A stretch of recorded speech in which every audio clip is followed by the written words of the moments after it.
Good afternoon, everybody. How are we? It's a newsy day indeed. And last night we saw the very best of America.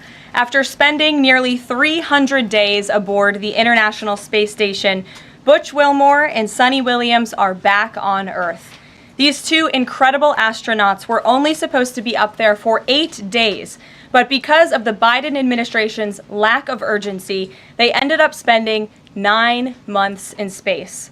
Joe Biden's lack of courage to act boldly and decisively was a big reason why Butch and Suni did not make it back until yesterday. But President Trump doesn't waste time. Immediately after taking office, President Trump directed Elon Musk and SpaceX to rescue these brave astronauts alongside NASA. The president also called the acting administrator of NASA and told her to bring the astronauts home as soon as possible. As acting administrator Janet Petro said herself yesterday, per President Trump's direction, NASA and SpaceX worked diligently to pull the schedule a month earlier. The president looks forward to welcoming Butch and Suni to the Oval Office when they are recovered. This historic mission brings new meaning to President Trump's promise to always look out for the forgotten man and woman. On another important matter, yesterday, President Trump and President Putin spoke about the need for peace and a ceasefire in the Ukraine war. Both leaders agreed this conflict needs to end with a lasting peace and also stressed the need for improved bilateral relations between the United States and Russia. President Trump also spoke with President Zelensky this morning to align both Russia and Ukraine in terms of their needs and requests. As President Trump has said repeatedly, the precious lives and money that both Ukraine and Russia have been spending in this war would be better spent on the needs of their people. This terrible conflict would have never started with President Trump in charge, but he's determined to end it once and for all. President Trump also promised maximum transparency and a commitment to rebuild the trust of the American people in our intelligence community. Part of that promise was to fully release previously classified records related to the assassination of former President John F. Kennedy, and he made that happen yesterday. This historic release consisted of approximately 80,000 pages of previously classified records that are now published. The records are available to access either online at archives.gov/JFK or in person, accessible to the American people at the National Archives in College Park, Maryland. Records that are currently only available for in-person viewing are being digitized and will be uploaded in the coming days. On another note, positive economic data continues to pour in, showing the immediate impact of President Trump's pro-growth agenda. After suffering a steep decline in the final year of the Biden administration, the manufacturing sector came roaring back in February.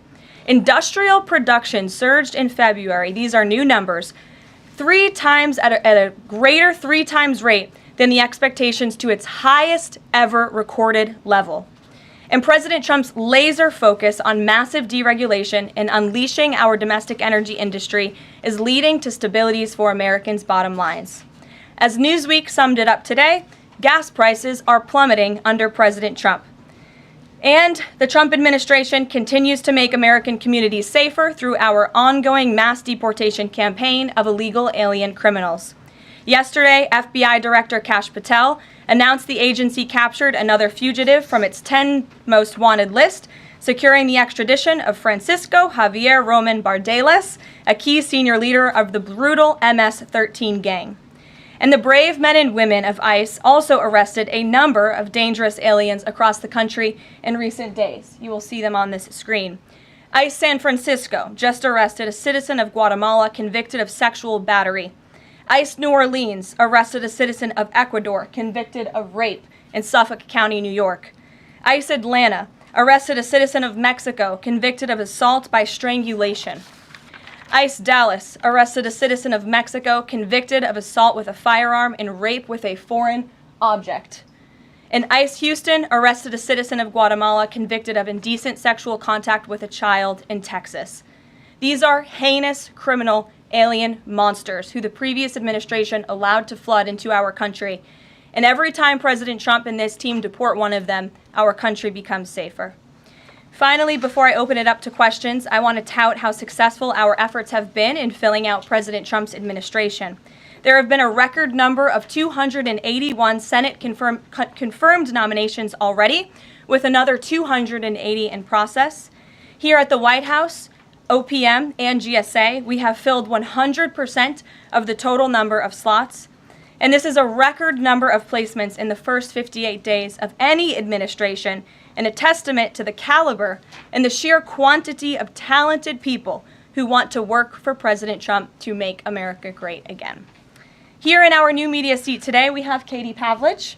Katie is the editor of townhall.com, which is a subsidiary of Town Hall Media. It's a leading conservative news and opinion outlet based right here in Washington, D.C., with writers and journalists reporting around the country. Last year, Town Hall Media had 60 million unique users and 1.4 billion page views, with a broad reach on a number of social media platforms. With that, Katie, please kick us off. Thank you, Caroline. Really appreciate it. Sure. Thank you. So given the back and forth with this U.S. District Judge and the administration's use of the Alien Enemies Act, does the president plan to send new and additional flights of Venezuelan gang members, now designated as foreign terrorists, from the U.S. to El Salvador or elsewhere? Can Americans expect to see those flights sometime soon? Americans can absolutely expect to see the continuation of the mass deportation campaign that has been successfully led by this president, Secretary of Homeland Security Kristi Noem, and also our Secretary of State, Marco Rubio. Since you brought up the judges, I would like to point out that the judges in this country are acting erroneously. We have judges who are acting as partisan activists from the bench. They are trying to dictate policy from the President of the United States. They are trying to clearly slow walk this administration's agenda, and it's unacceptable. As the President said last night, we will continue to comply with these court orders. We will continue to fight these battles in courts, but it's incredibly apparent that there is a concerted effort by the far left to judge shop, to pick judges who are clearly acting as partisan activists from the bench in an attempt to derail this president's agenda. We will not allow that to happen. And not only are they usurping the will of the president and the chief executive of our country, but they are undermining the will of the American public, tens of millions of Americans who duly elected this president to implement the policies that are coming out of this White House. And then one more question. Senate Minority Leader Chuck Schumer said yesterday that he was united with Democrats in working against Americans who, quote, their attitude is, I made my money all by myself, how dare your government take my money from me? Or, I built my company with my bare hands, how dare your government tell me how to treat my customers? What is the president's response to this given his upcoming tax agenda and need to work on Capitol Hill? Well, we certainly hope that Democrats all of a sudden are for more money in the pockets of the American public. The president has made it incredibly clear that he is committed to tax cuts. He is committed to passing a big reconciliation package later this year, ending no taxes on tips, taxes on overtime, no taxes on Social Security for our hardworking seniors. And we encourage everybody on Capitol Hill to support that when it comes to the finish line, especially Democrats who clearly need a boost from the American public right now. Their approvals are at an all-time record low. Thanks for being with us, Katie. Garrett. I have one other question, but I want to follow up on Katie's question, actually. You said the mass deportation campaign would continue, but she asked about the flights specifically. Will those flights to El Salvador continue while this case is being appealed? We don't have any flights planned specifically, but we will continue with the mass deportations. And I would just like to point out that the judge in this case is essentially trying to say that the president doesn't have the executive authority to deport foreign terrorists from our American soil. That is an egregious abuse of the bench. This judge does not have that authority. It is the opinion of this White House and of this administration, and that's why we're fighting this in court. And it's very, very clear that this is an activist judge who is trying to usurp the president's authority. Under the Alien Enemies Act, the president has this power, and that's why this deportation campaign has continued. And this judge, Judge Boasberg, is a Democrat activist.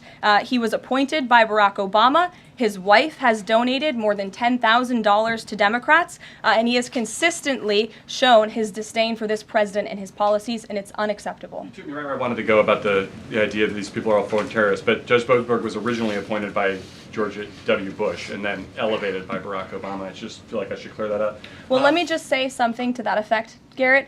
67% of all of the injunctions in this century have come against which president? Donald J. Trump. Let me say that again. 60% of the injunctions by partisan activists in the judicial branch have come against President Donald Trump, and 92% of those have been from Democrat-appointed judges. This is a clear, concerted effort by leftists who don't like this president and are trying to impose or slow down his agenda. So, given that, do you think it's a good use of Congress's time and the president's political capital to try to impeach and remove a federal judge, which would take 67 votes you're unlikely to get in the Senate? Well, look, the president has made it clear that he believes this judge in this case should be impeached, and he has also made it clear that he has great respect for the Chief Justice John Roberts, and it's incumbent upon the Supreme Court to rein in these activist judges. These partisan activists are undermining the judicial branch by doing so. We have co-equal branches of government for a reason, and the president feels very strongly about that. Jackie. Thanks, Karen. What options does the president have to, he says he's going to follow court orders. He wouldn't defy a court order, but he's raised these concerns about these judges acting in such a partisan way. What option does he have to ensure that his agenda continues to move forward while this is ongoing and the judges appear to be trying to just block and delay and impede? Well, you're right. They are trying to block, delay, and impede. This is lawfare. The president is no stranger to it. He faced it in his campaign, and this is a continuation of the lawfare that President Trump faced as a candidate, and he's now unfortunately facing as a president. Clearly, these partisan activists in the judicial branch didn't get the memo on November 5th when the American people overwhelmingly re-elected this president to continue with mass deportations. So White House counsel and the Department of Justice are working on this. They're appealing these cases, and we will continue to use the full weight of the White House counsel's office and the president's team of lawyers to fight this in court, because we know we will win even if we have to go all the way to the Supreme Court. One more on TDA. Andy McCarthy said in an interview with Hugh Hewitt, he certainly agrees with what the president is trying to do with the Alien Enemies Act, but he's not sure that the law is completely on his side. He cites some previous Supreme Court rulings dealing with enemy combatants in wartime, says that even they have a right to challenge their detention in court. He raised concern also that while TDA has been designated as a terrorist organization, these individuals hadn't been prosecuted for terrorism. So my question is, will the president ask Congress potentially to declare war on these cartels for the invasion that he's talked about so that he's on stronger legal footing? Well, we absolutely disagree with the legal opinion of the individual that you mentioned. We would not have moved forward with this if we didn't believe the president. This was within the president's executive authority to continue with this mass deportation effort under the authority provided to him under the Alien Enemies Act. And when you read the act, as I did last time at the podium, a predatory incursion is absolutely what has happened with Tren de Aragua. They have been sent here by the hostile Maduro regime in Venezuela, and the president, immediately upon taking office, designated TDA as a foreign terrorist organization. And under this act, it is within the president's authority to deport these terrorists. And anybody trying to defend these terrorists who have now been sent off of American soil should talk to the families of the individuals who these heinous monsters have killed and have raped. If you talk to those families, they are so heartened by the president's decision to take tough action and to use his executive authority, something that no other president has been willing to do, because President Trump does what he says he's going to do, and he is deporting these foreign terrorists from American soil to secure our homeland, and he's within his rights to do that. Very quickly Jennifer. on Tesla. Very quickly on Tesla. There's a website that's trying to dox Tesla owners across the country and saying they're only going to take down personal information when people show that they've sold their cars. What's the administration going to do about that? I haven't seen that website, but we certainly think it's despicable, the violence that has taken place against Tesla, the company, its employees, and also just Americans who have chosen to drive an electric vehicle. Many of them are Democrats, by the way. Democrats were big supporters of Tesla and of electric vehicles until Elon Musk decided to vote for Donald Trump. So we would like Democrats to also come out and condemn this heinous violence that we have seen, and I believe the Attorney General has said she's investigating these incidents as acts of domestic terrorism. Jennifer. On Ukraine, can you say say, is the White House going to pause foreign military aid or intelligence sharing with Ukraine, as Russia says it's pushing for? And then I have a follow-up on the Federal Trade Commission. Sure. When it comes to Ukraine, I do have a statement for you from the National Security Advisor and also the Secretary of State. First, I'd like to reiterate what the President said earlier following his call with President Zelensky this morning. He said he just completed a very good telephone call with President Zelensky. It lasted approximately 1 hour. Much of the discussion was based on the call made yesterday with President Putin in order to align both Russia and Ukraine in terms of their requests and needs. We are very much on track, and I will ask Secretary of State Marco Rubio and Mike Waltz to give an accurate description of the points discussed. That statement will be put out shortly. Well, I have that statement for you right here. Bear with me as I read it. Today, President Trump and Ukraine's President Volodymyr Zelensky had a fantastic phone conversation. President Zelensky thanked President Trump for a productive start for the work of the Ukrainian and American teams in Jeddah on March 11th. The meeting of the senior officials from both nations significantly helped in moving toward ending the war. President Zelensky thanked President Trump for the support of the United States, especially the Javelin missiles that President Trump was first to provide and his efforts towards peace. The leaders agreed Ukraine and America will continue working together to bring about a real end to the war, and that lasting peace under President Trump's leadership can be achieved. President Trump fully briefed President Zelensky on his conversation with Putin and the key issues discussed. They reviewed the situation in Kursk and agreed to share information closely between their defense staffs as the battlefield situation evolved. President Zelensky asked for additional air defense systems to protect his civilians, particularly Patriot missile systems, and President Trump agreed to work with him to find what was available, particularly in Europe. The two leaders also agreed on a partial ceasefire against energy. Technical teams will meet in Saudi Arabia in the coming days to discuss broadening the ceasefire to the Black Sea on the way to a full ceasefire. They agreed this could be the first step toward the full end of the war and ensuring security. President Zelensky was grateful for the president's leadership in this effort and reiterated his willingness to adopt a full ceasefire.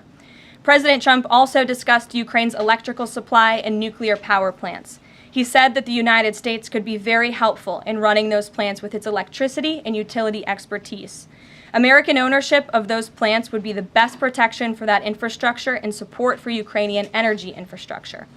President Zelensky also thanked President Trump for continuing to push humanitarian concerns, including the exchange of prisoners of war. He noted they had just had a successful exchange and thanked the president for his leadership on that. President Trump also asked President Zelensky about the children who had gone missing from Ukraine during the war, including the ones that had been abducted, and President Trump promised to work closely with both parties to help make sure those children were returned home. They agreed all parties must continue the effort to make a ceasefire work. The presidents noted the positive work of their advisors and representatives, especially Secretary Rubio, National Security Advisor Mike Waltz, Special Envoy Kellogg, and others.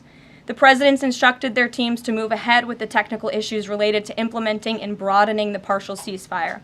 The presidents instructed their advisors and representatives to carry out this work as quickly as possible. The presidents emphasized that in further meetings, the teams can agree on all necessary aspects of advancing toward lasting peace and security. That is a lengthy statement that was just given to me, so thanks for bearing with me. Our office will, of course, provide this after. And as you know, as I just pointed out in the statement, the president's team of negotiators and national security experts will be heading to Saudi again later this week to continue working on and ironing out the details. But I would just like to emphasize we have never been this close to peace, and it's only because of President Trump that we are here. I think a couple of years ago, as you all reported on the war, it was incomprehensible to have a partial ceasefire in this conflict. And today that is true because of the leadership of this president. So they Mary.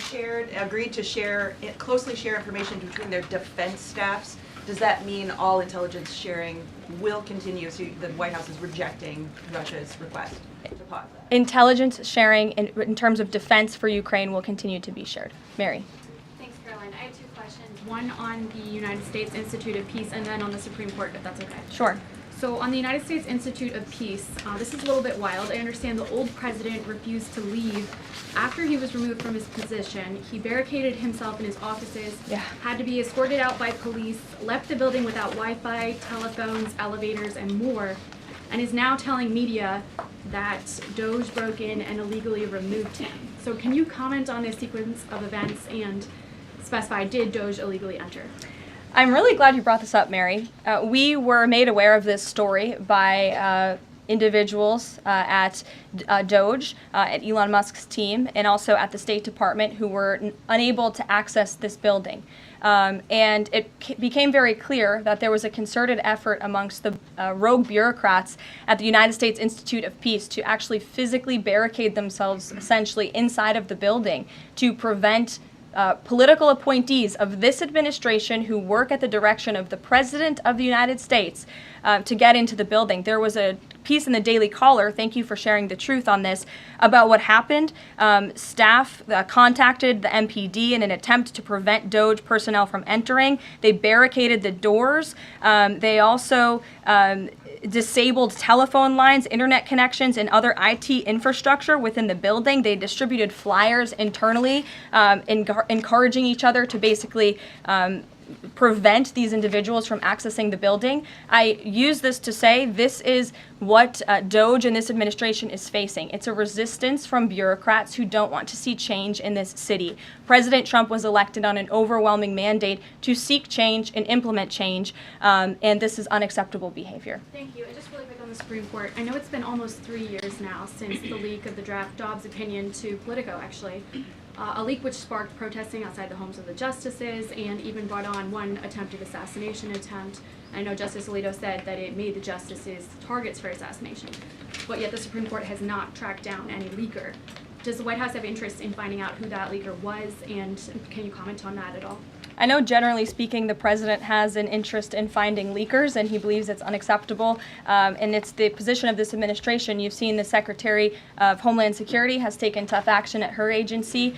Leaking is unacceptable to this president and to the leaders across the board in this cabinet, especially when it puts people in harm's way.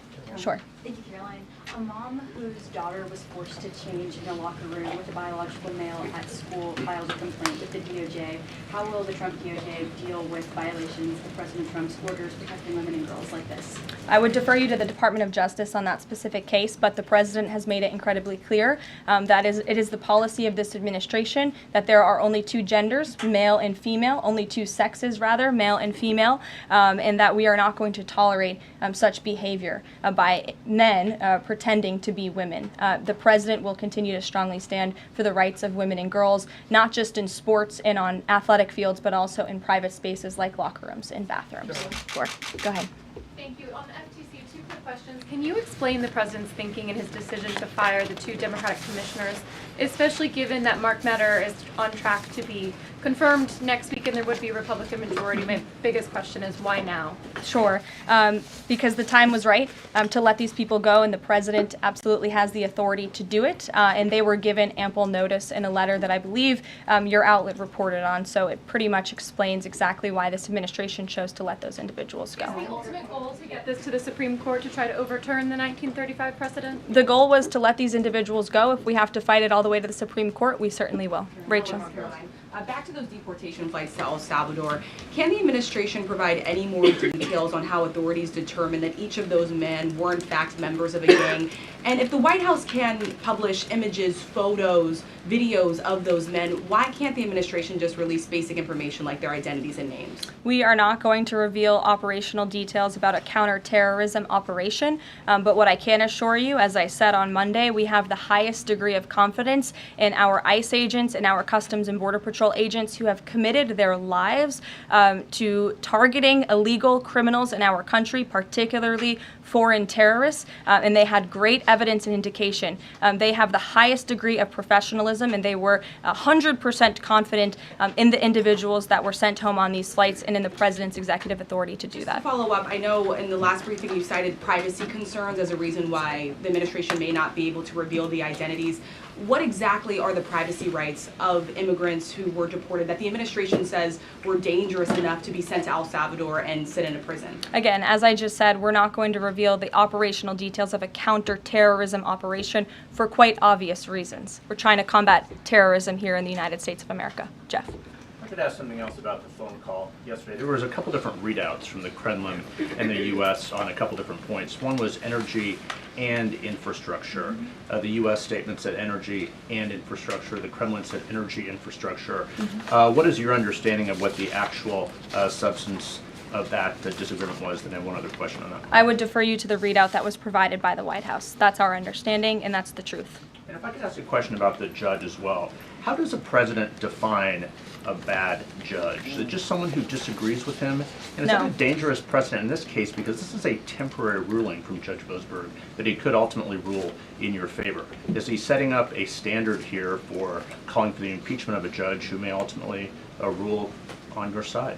No, it has nothing to do with disagreeing with the president on policy. It's with disagreeing with the Constitution and the law. And it's trying to usurp the authority of the executive branch of this country. It's having baseless reasoning for these injunctions. And it's a clear effort by these judges to slow roll this president's agenda. And if you just look at the injunctions that this president has faced, deporting foreign terrorists from our homeland, hiring and firing of executive branch of employees, which when the president is the executive of the executive branch. You also see an injunction by a partisan activist judge when it comes to the Secretary of Defense trying to determine the readiness of our troops and the qualifications of our troops in our armed forces. Does a single district court judge really have more authority over the Commander-in-Chief and the Secretary of Defense to determine who should serve in our United States Armed Forces? Absolutely not. Anyone who has taken a basic civics lesson can understand that, and it's ridiculous lawfare that we are witnessing. And it's. The president said he respects the Chief Justice here. Does he respect him specifically on this case and this opinion, or respects him overall? And has he spoken to any other Supreme Court justices? The president respects Chief Justice Roberts overall. He just expressed that to me in the Oval Office, but it's also quite clear that the Supreme Court needs to rein in these judges who are acting as partisan activists, and they are undermining the judicial branch, and it's a dereliction of duty on their behalf. Deanna, go ahead. Thank you so much, Caroline. On the call with Zelensky, did they discuss the minerals deal at all?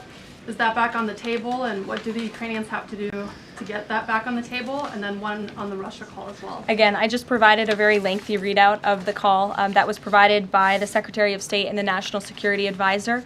And now we have moved beyond the economic minerals deal. We are at a place of peace. We're at a partial ceasefire, and we're moving towards a full ceasefire and a long-standing peace in this conflict. And that's great news for the American public. The Kremlin readout mentioned that Trump and Putin spoke about potential U.S.-Russia hockey games.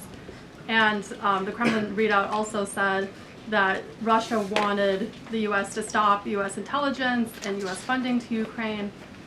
The president has said that that conversation did not happen. Just wondering if you can get us any more clarity on that. And also, again, if it's energy infrastructure or if it's energy and infrastructure, because I think there is a big difference between that. Again, as for the readouts of the call, I would defer you to ours. And when it comes to the topic of hockey, it did come up. However, we're more interested in securing a peace deal than scheduling hockey games right now. Sean. Hey, about the deportation flight. So was it the president himself who directed the planes to stay in the air after the judge ordered them to turn back? The president invoked the Aliens Enemies Act with a proclamation, which then directed the Department of Homeland Security and the Department of State to move forward with the plan of action. And as I said yesterday, all of the planes that were subject to the judge's written order took off before the order was submitted in court. I was asked and answered that question multiple times yesterday. Kate, go ahead. Is the president still considering pressuring Russia with sanctions or tariffs to try to get a full ceasefire? And is there any kind of deadline or timeline that the White House has in mind for when that pressure might ramp up? Again, the president had a nearly 2-hour-long call with President Putin yesterday. We provided a readout of that call, and we have his negotiating team heading to the Middle East this week to continue these discussions in regards to sanctions and any other details. I'm not going to give a readout of those from this podium. And on TikTok, is Oracle the leading contender for a deal? And would the U.S. back a deal that keeps TikTok's algorithm and the underlying technology still in Chinese hands? As President Trump does so well, we don't get ahead of ourselves. ourselves when we are in the midst of the art of the deal. So when the president and this team are ready to announce a deal on TikTok, which is a high priority for the president, we will make that known. I've seen that reporting, but I'm not going to comment on it just yet. Sure, go ahead. Thank you, Press Secretary Leavitt. Some prominent Trump supporters have been making the case that Derek Chauvin deserves a pardon. They argue that he did not receive a fair trial. Joe Biden and other Democrats actually implied that he was guilty while the trial was going on. BLM rioters had these jurors under immense threat and pressure. Mainstream media, frankly, many news outlets here today are complicit here. They chose to ignore the autopsy report. They chose to ignore the full body camera footage. They decided to slander Derek Chauvin as a racist cop instead. Does the administration believe Derek Chauvin received a fair trial, and will they consider a pardon moving forward? The president has been asked and answered this question. He said it's not something he's considering at this time. Philip. Thank you. Two questions. First, just a follow-up on the readouts from those calls.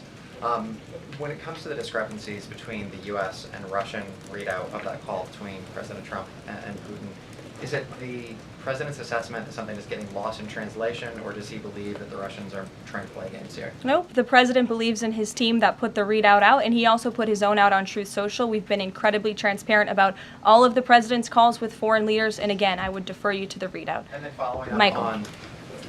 Thank you, Caroline.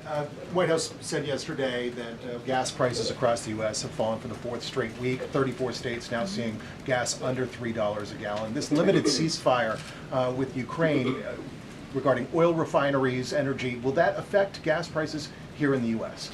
Well, it's certainly the president's hope that gas prices will continue to fall, and he's working every single day to ensure that we do. As you just mentioned, there's been very encouraging data. Inflation is cooling and gas prices are falling. The president has established a National Energy Dominance Council, and it's ultimately the president's goal. And this administration is working hard on it every single day to increase our energy production right here in the United States of America, to have it Trump energy boom like we saw in our first term, which will not only lead to lower fuel prices here at home, but also lessen the rate of inflation that was created by the previous administration. And one more on Tesla, Caroline. Tim Walz, Governor Walz, saying last night he frequently checks Tesla stock, in doing so to, quote, give me a little boost during the day. How should Americans view politicians who take pride in the downfall of an American car company? I think that's quite sad, but I think Governor Walz unfortunately is living a sad existence after his devastating defeat on November 5th.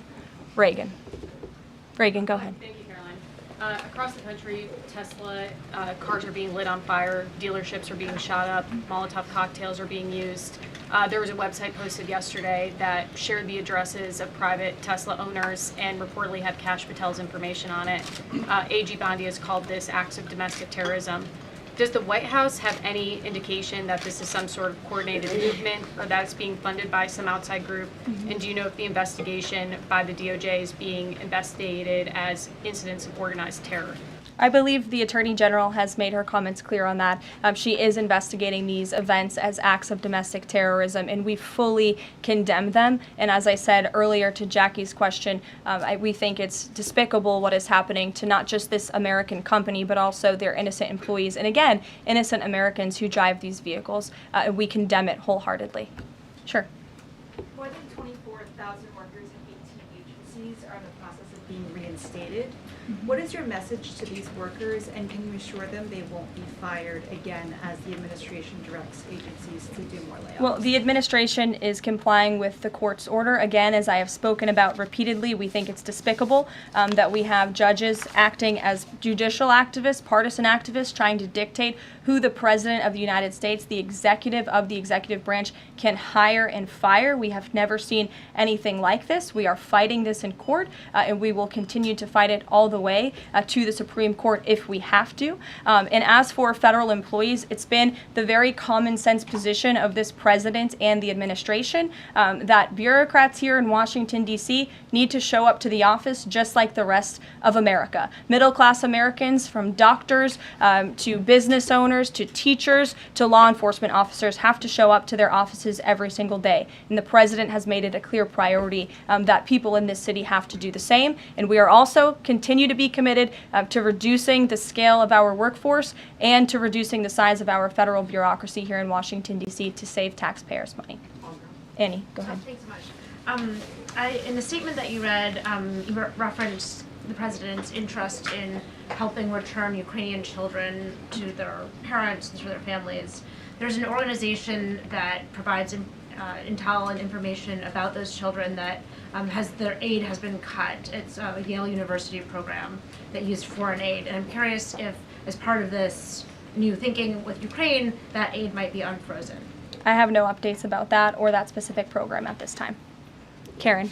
Thanks, Caroline. Just to follow up on your answer to the question on the minerals deal, you said that the White House has moved beyond the minerals deal. What does that mean? Is that no longer on the table? Nope. It means the minerals deal was that first set of framework that you all saw in that very public meeting with President Zelensky and President Trump in the Oval Office. We are now focused on a long-term peace agreement. As you know, on that deal, or that meeting between President Zelensky and President Trump, the Ukrainian president at the time wasn't talking about a greater peace deal. We are now at that place where we are talking about that. So we've moved beyond just the economic minerals deal framework, and we're looking at a lasting ceasefire. Right now we're at a partial ceasefire, but again, the president is sending his highly skilled, intelligent, and experienced team to Saudi Arabia later this week to continue fighting for peace in this conflict. And I would just reiterate one more time, we have never been closer to peace than we are today. Thank you very much, everybody. We'll see you later. Carol, you can still got the question.